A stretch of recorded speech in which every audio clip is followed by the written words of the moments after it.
Welcome to 7 Selling Mistakes That Cost You Sales Part 1.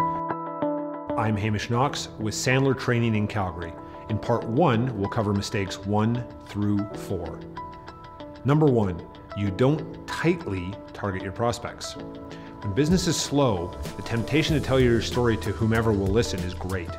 After all, talking to someone, anyone, is more productive than sitting at your desk waiting for a potential customer to call, right?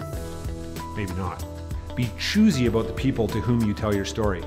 Use your existing customer base to identify the characteristics of your best customers. With that information, develop a profile of your ideal customer, then search out the prospects that most closely fit the profile. You may meet with fewer people, but you'll close more sales. Number 2, you're not sufficiently selective about the prospects with whom you meet.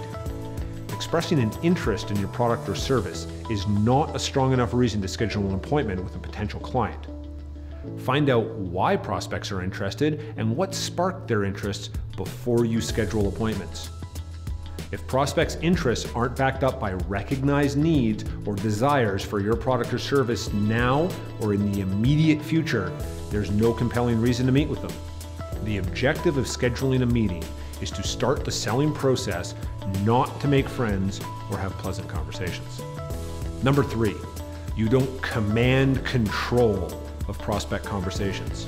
Prospects must not only have recognized needs or desires for your product or service, but they must be willing to discuss the reasons behind their needs or desires.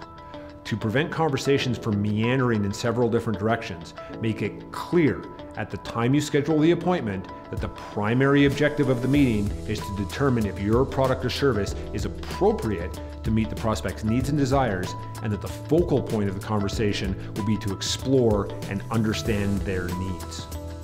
Number 4, you're not properly prepared for meetings. All too frequently, salespeople schedule appointments and then forget about them until the day before the scheduled meeting. For them, preparation is a last-minute activity, often consisting of nothing more than a quick review of the notes from the original conversation when the appointment was scheduled, and perhaps a review of the prospect website, advertising, or marketing materials. Can you answer the following 4 questions about your next prospect appointment? Number 1, what are the first 3 questions you'll ask the prospect after you say hello? Number 2, what questions will you ask to create rapport and get to know the prospect? Number 3, what questions will you ask to explore the prospect's need and hone in on the underlying reasons for events that precipitated the need? Number 4, what commitments will you ask for if there is a fit between the prospect's needs and what you can provide? If you haven't identified and rehearsed the questions you'll need to start the meeting, explore the prospect's requirements, qualify the opportunity, and systematically move the meeting to an appropriate conclusion, then you're not prepared. In Part 2, we'll talk about establishing credibility, asking tough questions, and the right time to make a presentation.